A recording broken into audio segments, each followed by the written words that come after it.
A conjecture. What does that word mean? Ollie? A meeting point? No. A place. Conjecture. Oh, a lie? A lie? Yeah. A truth. Okay. Micah? It's an unproven statement. An unproven statement. Did you find that down below? Good. Micah used his resources. Okay. A conjecture is kind of like an educated guess. Okay. It's an unproven statement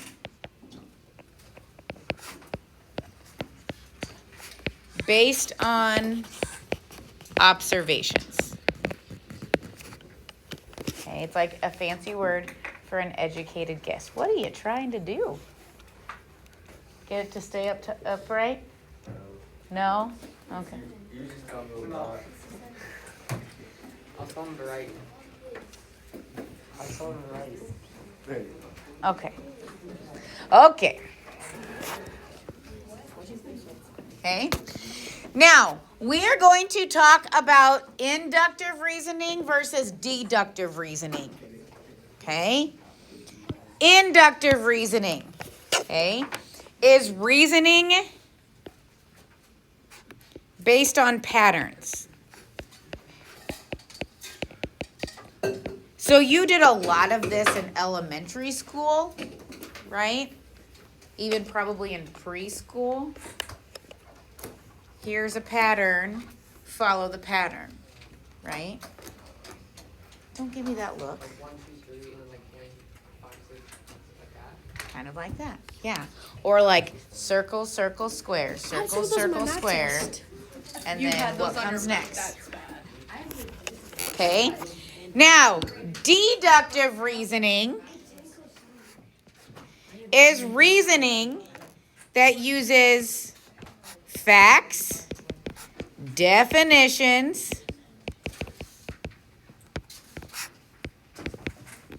accepted properties, and the laws of logic to form an argument. Laws of logic, what do you mean? I'm going to teach you a couple laws of logic today. We're becoming more. Oh, I didn't turn the lights on.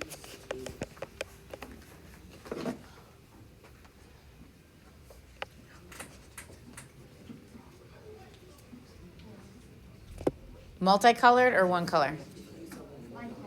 Like this? Okay.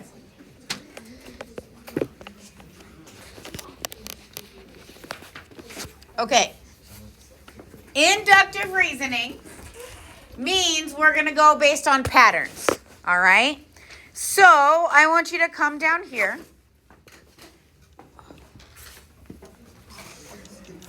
You guys in your backpack's really creating a maze for me here. All right. Write this example down.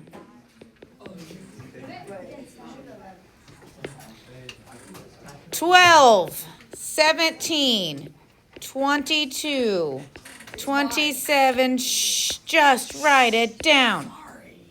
Vapors.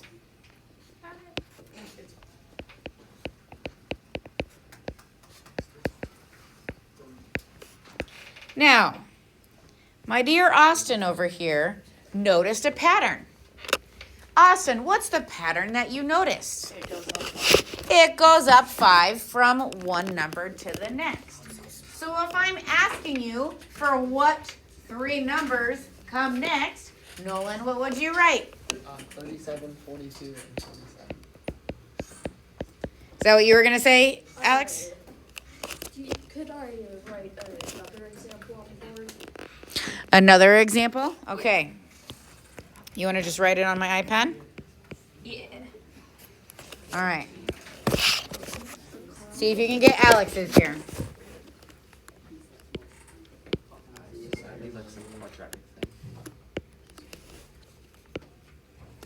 My favorite one. Well, at this point, I think I know it. Wait. That's a 5. Yeah, it's supposed to be a 5.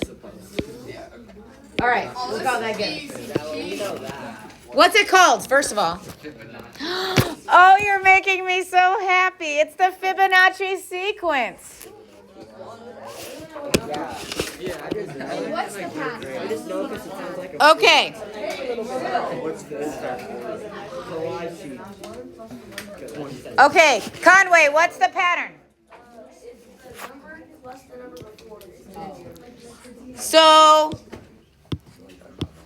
1 plus 1 is 2. 1 plus 2 is 3. 2 plus 3 is 5. 3 plus 5 is 8. 5 plus 8 is 13. 8 plus 13 equals 21. 13 plus 21 equals 24. No, 34. And then 54. What is happening?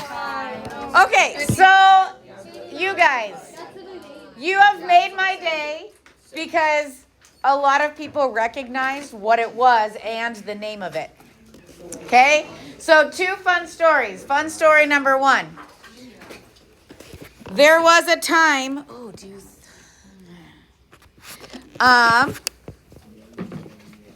Where I like decorating birthday cakes. They're not fancy. I don't like to always buy cakes for a birthday, but I like to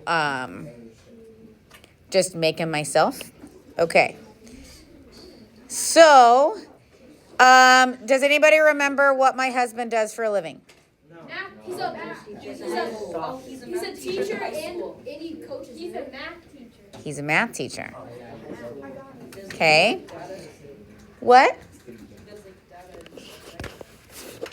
So he teaches AP Stats and AP Calculus. Okay. So one time for his birthday, I made him this cake.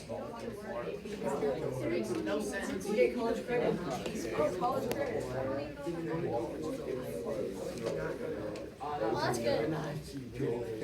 Right? I mean, I was pretty excited about that. Alex? Okay, now I have worn a necklace that was a Fibonacci spiral. Has anybody noticed it? No. Okay, I'll have to wear it tomorrow. Can you show us a picture of your Fibonacci? Okay. All right, hold on.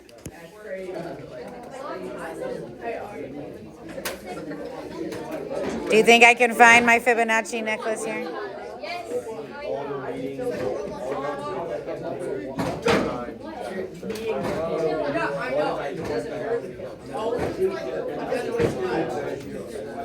I used to do it at lunch. So you also did 6. Yeah, I did. How many pictures did you draw a day? Don't even say.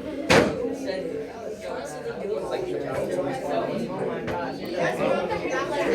I don't want to hear Everybody would do it at the same time. All right. Person, papillion.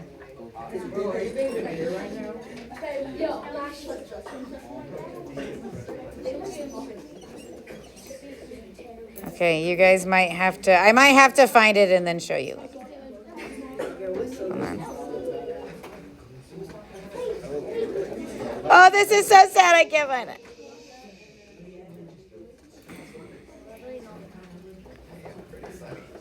Okay, well, I have a Fibonacci spiral necklace. I'll find it, and then I'll show it to you, okay?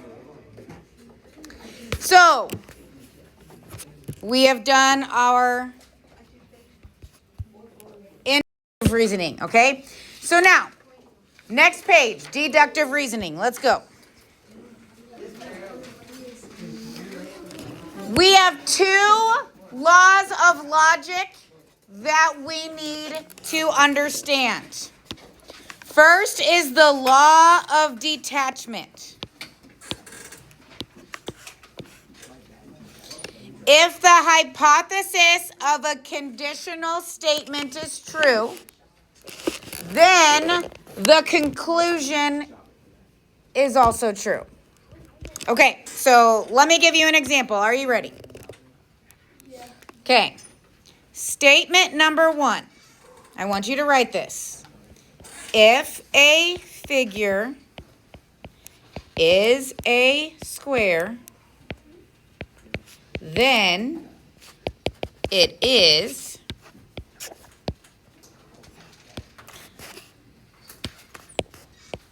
a rectangle.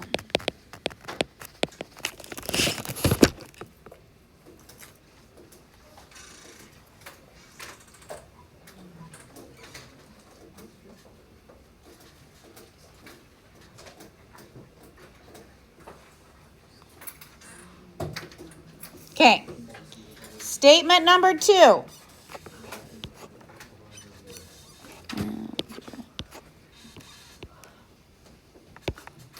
ABCD is a square.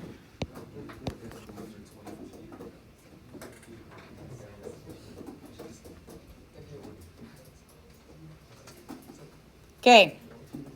Who thinks they know what the conclusion is? Daniel. Oh, okay.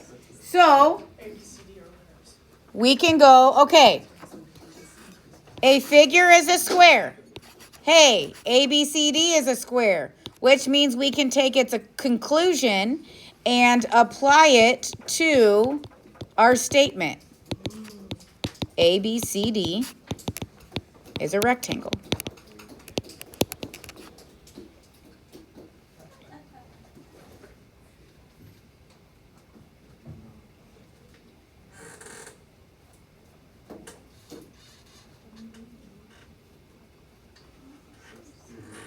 Okay, you guys have distracted me with trying to find this picture. Well, maybe if you find the picture, it would help us understand the Fibonacci. Okay, I have to stop. Okay. The next is called the law of syllogism. I like to call this the logical transitive property. Are you ready? If P, then Q. If Q, then R. So what we can do is we can say, okay, well, if P implies Q and Q implies R, then P can go straight to R. See that? Like, kind of like a sandwich. Okay? Yeah, it's like P, Q, R, and then you can skip from P to R. P implies Q. Q implies R. So now we can go from P to R. Does that help you see it a little bit better?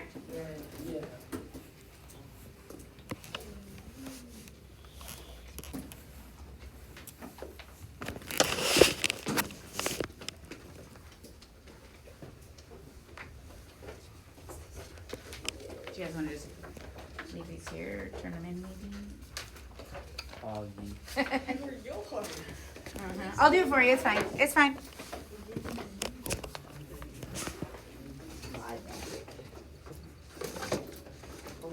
Okay, so I have an example for you.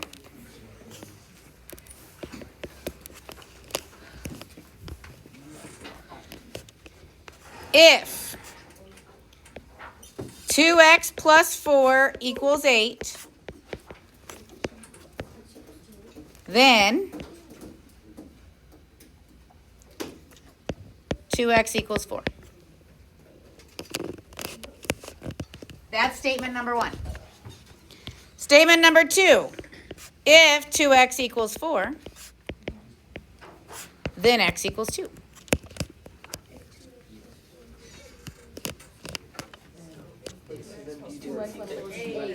So here we go. I have if P, then Q, if Q, then R. So we can write if 2x plus 4 equals 8, then x equals 2.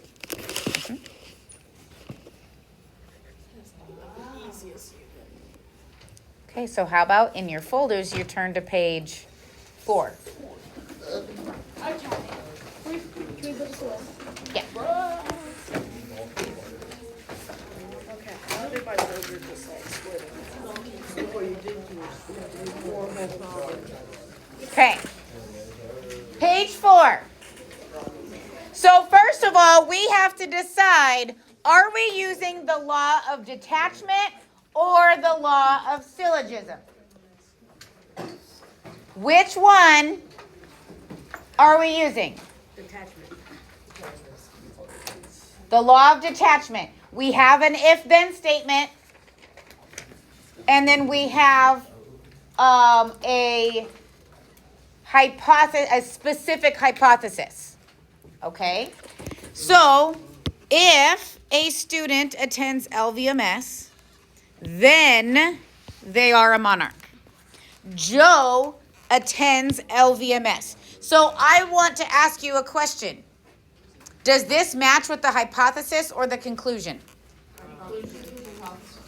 This matches with the hypothesis. So we can conclude that Joe is a monarch. W. Joe.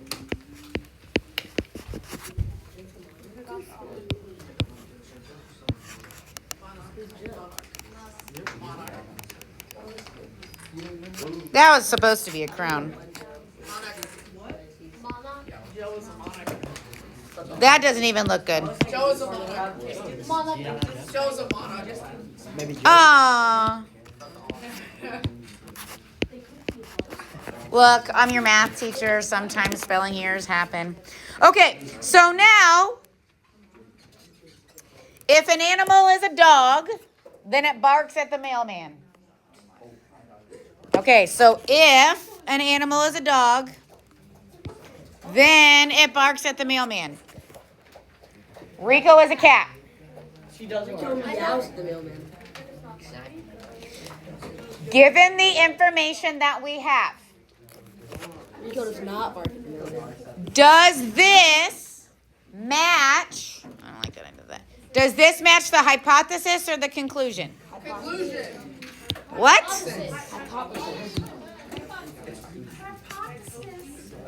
It does? It doesn't match anything. It doesn't match anything. No, you didn't. So there's no conclusion. Okay, cool, he's a cat. All we know is that if the animal is a dog, then it barks at the mailman. Rico as a cat. I don't care. If Rico is a dog, we could say Rico barks at the mailman. Yeah, cats can bark. I'm not saying that cats... Yo, it's every day. Bill, bro, you need to change your alarm. Okay, we are getting a little bit out of control. Some of you are thinking, oh, this is so easy, I'm not going to pay attention. Oh, that's fine. That's my fault. Sorry. Come on. Okay, when we're talking about logic, I don't care what you know outside of this one statement. Here is a conditional statement. Rico is a cat, doesn't match it. We have no conclusion.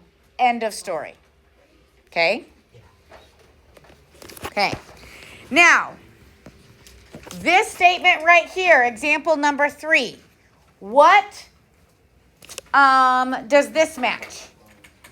It's raining today. You can Is it Syllogism. syllogism? Yeah. Law of syllogism. So I'm going to underline, or I'm going to highlight to help us out. If soccer practice is canceled, then you can go to the mall after school. If it is raining today, then soccer practice will be canceled.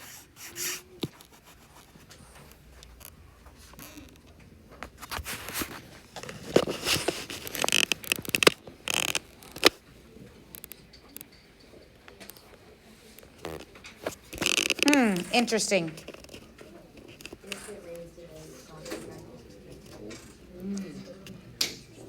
Okay, so I kind of tried to trick you.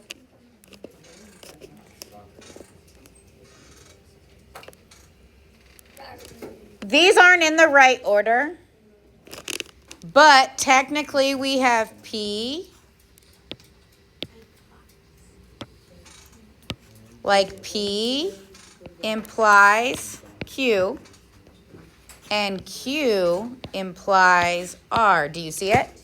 So if it rains today, then it's raining. What? You took the outside.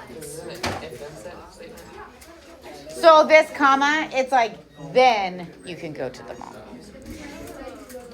Okay, I am a little bit frustrated with the chitter chatter. So Nolan asked a question like there's no then right here. Sometimes our if then statements don't have the then, we just like know where they would be. Okay, so this one is just kind of written the two sentences out of order. So if we take the second sentence and make it first, then we can use the law of syllogism to write, if it is raining today,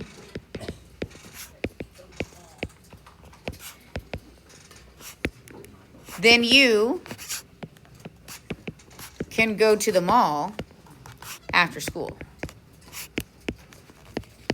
All right, Conway? Yeah. If it's going to rain today, then you can go to the mall after school. Yeah. Okay. Yeah.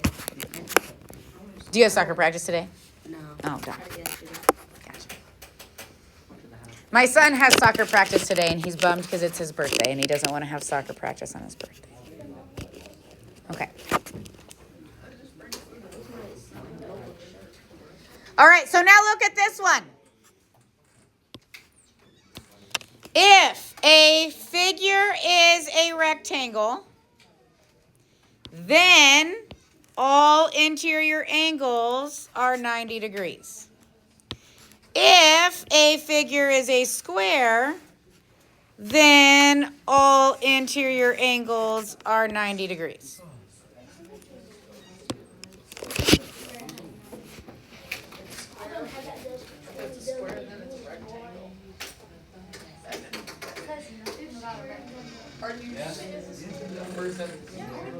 It says in the first sentence. Okay, so this is what I'm seeing. I'm seeing that we have a hypothesis that implies a conclusion. Then I see a different hypothesis with the same conclusion. Is that the order of the law of syllogism? No. No, in order for the law of syllogism to work, these two are the ones that need to match, and they don't. So since this does not follow the order of the law of syllogism, there is no conclusion. I feel like a lot of you missed that, and I really feel sorry for you. If you're not listening to me, this is not easy. Okay? On the surface, it looks easy. Okay? But I need you to be very careful with which one's the hypothesis and which one is the conclusion. They have to be making a sandwich with the conclusion matching the hypothesis. So you can go from the first to the last. Okay? Alex, did you have a question? So you can conclude that with adjusted these two statements, you can do it R-rated.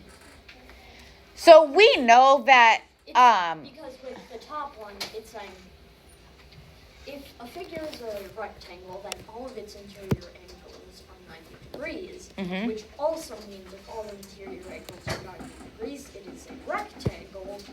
So then that means Well, here is a square, it is also a rectangle. so we can't write the converse. We're not allowed to do that. We have to take it as its conditional statement. Okay? Now, I know that like we have other knowledge, right? Okay? But how this is written, we cannot go from here to here. Okay? It's not written correctly. And our goal is to understand the rules of logic. Okay? If we don't follow the rules of logic, we can't draw a conclusion. Are you with me? Yes. So that just means like the second part of the first sentence has to match the first part of the second sentence? Yes. Did everybody hear that? First part of the first sentence has to No, that is not what he said. Second part He of the said first the sentence. second part of the first sentence needs to match the first part of the second sentence.